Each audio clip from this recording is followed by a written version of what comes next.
નમસ્તે મિત્રો, આજે એક તદ્દન નવો જ વિષય, નવો જ ટોપિક આપની સમક્ષ રજૂ કરવાનો છે. શિક્ષણને લગતો પણ છે અને જાહેર વ્યવસાયોમાં પણ એનો અમલ કરી શકાય એવો ટોપિક છે આજનો. ખાસ કરીને કેટલીક વ્યક્તિઓ છે એ પોતાને અલગ રીતે પ્રભાવિત કરે છે પોતાના વ્યક્તિત્વને. તો એવો જ એક ટોપિક છે, બોડી લેંગ્વેજ કેવી હોવી જોઈએ. ખાસ કરીને આ વસ્તુ સમજવાની છે, વ્યક્ત કરવાની છે અને પ્રભાવિત કરવાની છે.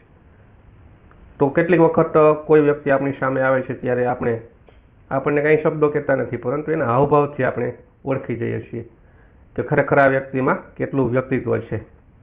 તો આકર્ષક વ્યક્તિત્વ, વિશ્વાસપૂર્વક વાતચીત, સકારાત્મક બોડી લેંગ્વેજ, પ્રભાવશાળી પ્રદર્શન, તો આ બધી જ વસ્તુઓ ખાસ કરીને બોડી લેંગ્વેજની અંદર સમાવિષ્ટ થાય છે અને એ વસ્તુ આપણે આજે જોવાની છે.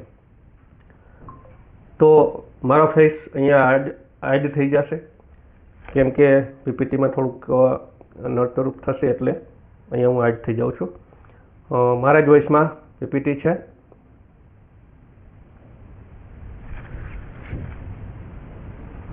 શરીરની ભાષા એટલે બોડી લેંગ્વેજ. બોડી લેંગ્વેજ એટલે શરીરની ભાષા. શરીરની ભાષા એ બિનશાબ્દિક સંદેશા વ્યવહારનો એક પ્રકાર છે. એમાં કોઈ શબ્દોનો ઉપયોગ કરવાનો થતો નથી.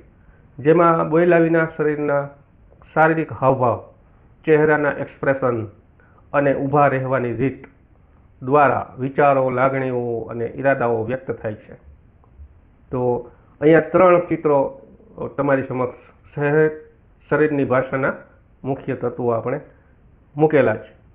તો શારીરિક હાવભાવ પહેલા ચિત્રમાં જુઓ, બીજા ચિત્રની અંદર એના ચહેરાના એક્સપ્રેશન જુઓ અને ત્રીજા ચિત્રમાં છે ઊભા રહેવાની એની સ્થિતિ, રીત, સ્ટાઇલ જોવાની છે. તો ઘણીવાર આપણે સભાન ન હોઈએ ત્યારે પણ આપણું શરીર ઘણું બધું કહી દે છે. આપણે ક્યાંક ઊભા હોય તો આપણા વ્યક્તિત્વને કોઈ ઓળખી શકે છે કે આ વ્યક્તિ કેવી હશે અથવા શું કરતી હશે અથવા આપણને શું કહેવા માંગે છે. તો અહીંયા શરીરની ભાષાના કેટલાક એક્ઝામ્પલ છે, ઉદાહરણો છે, સિમ્બોલિક દર્શાવેલા છે. તો પહેલો સિમ્બોલ એવો છે કે સ્મિત.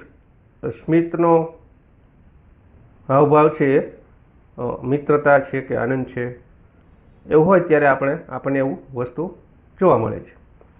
પછી ભૂંઓ ચડાવવા એટલે નેણ છે બે ઉપર ચડાવવા એટલે અહીંયા એ ગુસ્સો અને નારાજગી દર્શાવે છે. હાથ જોડીને ઊભા રહેવું એ આદર અને નમ્રતા છે.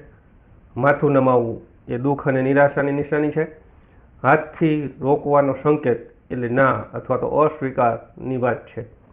તો આ શરીરની કેટલીક ભાષાઓ છે, એના આ એક ઉદાહરણો છે કે કઈ રીતના હાવભાવ, કઈ રીતની બોડી લેંગ્વેજ શું દર્શાવે છે. તો શરીરની ભાષા સમજવી એટલે બીજાના મનને સમજવું અને સારો સંબંધ બાંધવાનું પ્રથમ પગલું છે.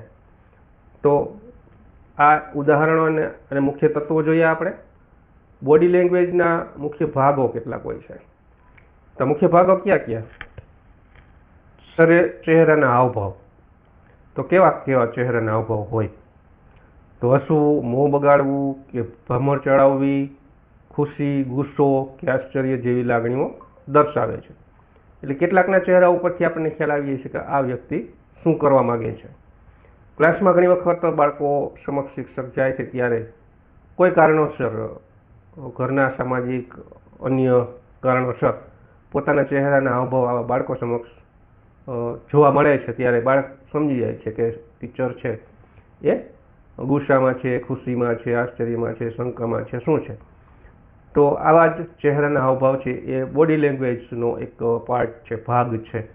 બીજો ભાગ બેસવા, ઊભા રહેવાની રીત, પોસ્ચર આપણું કેવું છે. સીધા અને ખુલ્લા ખભા એ આત્મવિશ્વાસ દર્શાવે છે. જ્યારે નમીને બેસવું કે નર્વસનેસ કે નબળાઈ દર્શાવે છે. એ 2 ચિત્રો આપ્યા છે, એમાં રાઈટ અને રોંગ 2 વસ્તુ આપેલી છે.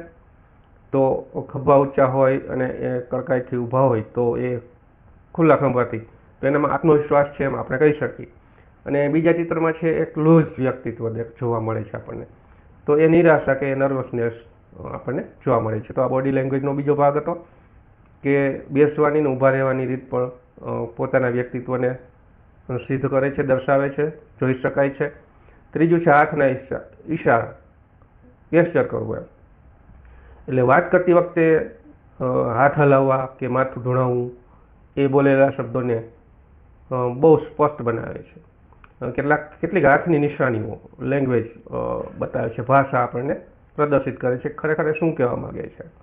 ઘણી વખત આપણે ટ્રાફિકમાં જતા હોઈએ છીએ ત્યારે પોલીસ હાથના ઈશારાથી ગાડીઓ રોકે છે, જવા દે છે, અને એ હાથના ઈશારા છે. તો એના થકી પણ ખાસ કરીને બોડી લેંગ્વેજ જાણી શકાય છે. આંખોનો સંપર્ક, ખાસ કરીને સામેની વ્યક્તિની આંખોમાં જોઈને વાત કરવાથી વિશ્વાસ વધે છે, જ્યારે નજર ચુરાવીને એ ડર કે જૂઠાણું દર્શાવી શકે છે. એટલે કોઈ પણ વ્યક્તિની સામે ઊભા હોય ત્યારે એ આંખોથી વાતો થતી હોય અથવા એની આંખોમાં જોઈને વાતો થતી હોય તો એ વ્યક્તિ પ્રત્યે વિશ્વાસ છે એમ કહી શકાય. પરંતુ આંખો નીચી રાખે, એકબીજાની આંખો મિલાવે નહીં, તો એનામાં ડર છે કે જૂઠાણું કંઈક છુપાવે છે એવું સાબિત થઈ શકે. એટલે આંખોનો સંપર્ક, આઈ કોન્ટેક્ટ એ બોડી લેંગ્વેજનો ખૂબ જ અગત્યનો ભાગ છે. ત્યાર પછી શારીરિક અંતર, પર્સનલ સ્પેસ. તો બે લોકો વચ્ચેનું અંતર તેમના સંબંધોની નિકટતા કે અજાણ્યા હોવાનો સંકેત છે. અહીં ચિત્રમાં 3 ચિત્રો દર્શાવેલા છે.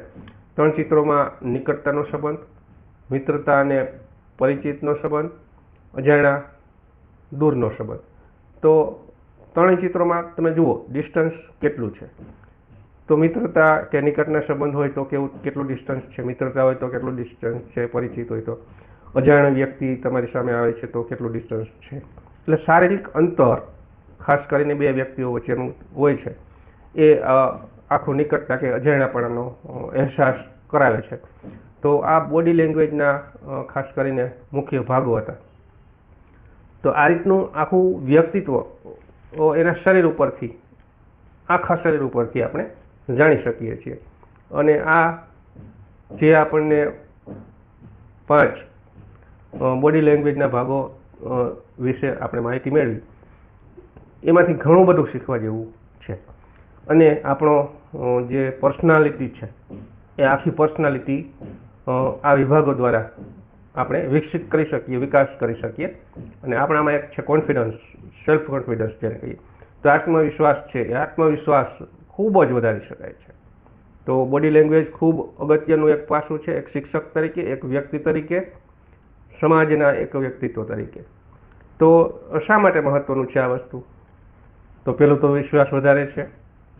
શબ્દો અને પ્લસ હાવભાવ, બરાબર. તમે વાતો કરો છો ત્યારે તમારા એક્સપ્રેશન કેવા છે, એ એક્સપ્રેશન ઉપરથી તમારો વિશ્વાસ બીજી વ્યક્તિ તમારા ઉપર કરે છે. જો તમારા શબ્દો અને શરીરના હાવભાવ એક સમાન હોય તો લોકો તમારા ઉપર સરળતાથી ભરોસો મૂકે છે. બીજું, સાચી લાગણીઓ દર્શાવે. તો માણસ જૂઠું બોલી શકે છે પરંતુ તેનું શરીર ઘણીવાર સાચા ઈરાદા જાહેર કરી દે છે. એટલે અહીંયા ચિત્રો પણ ખાસ કરીને આપેલા છે. પેલું ચિત્રમાં હું ઠીક છું, શબ્દો કંઈક બીજું કહે છે અને ઈશારાઓ કંઈક બીજું કહેતા હોય છે. એટલે ઘણી વખત નર્વસ હોય, ગુસ્સો હોય, ડર હોય. એટલે આ બધી વસ્તુ છે એ પણ શરીર સાચું કહી દેતું હોય છે. આપણે ઘણી વખત એમ બીજાને બોલાવીએ છીએ કે કેમ છો, શું ચાલે છે, તો એ સામેની વ્યક્તિ છે એના શબ્દો દ્વારા એમ કહે છે કે હું ઠીક છું, પરંતુ આંતરિક રીતે ઠીક હોતા નથી. એના ચહેરા પરથી આપણને ખ્યાલ આવી જાય કે ગુસ્સો છે એનામાં, નર્વસ છે કે ડર છે. આ વસ્તુ છે એના શરીરના હાવભાવથી જાણી શકાય. એટલે આ માટે પણ મહત્વની છે, સાચી લાગણી જાણવા માટે. સાંસ્કૃતિક તફાવતની વાત અહીંયા પણ બોડી લેંગ્વેજમાં આપણને જોવા મળે છે. અલગ અલગ દેશો અને સંસ્કૃતિમાં એક જ શારીરિક ઈશારાઓનો અર્થ બદલાઈ શકે, બરાબર ને. તો અહીંયા અમેરિકા, ભારત બધું સારું, તો એના 2 ઈશારા, અહીંયા એક કાઉન્સમાં ઈશારો આપ્યો છે, એક કાઉન્સની બહાર છે. બહારેથી ઈશારો એ સારાની લાગણી દર્શાવે છે, ભાષા દર્શાવે છે, ઓકે છે એવું બતાવે છે, અને એની વિરુદ્ધ દિશામાં કંઈક જુદો સંકેત બતાવે છે. એટલે અલગ અલગ દેશોની અંદર જે સંકેતો છે એક જ સંકેત અલગ અલગ ભાષા બતાવી શકે. તેથી બોડી લેંગ્વેજ સમજદારીથી અને સંદર્ભ અનુસાર વાપરવી જોઈએ.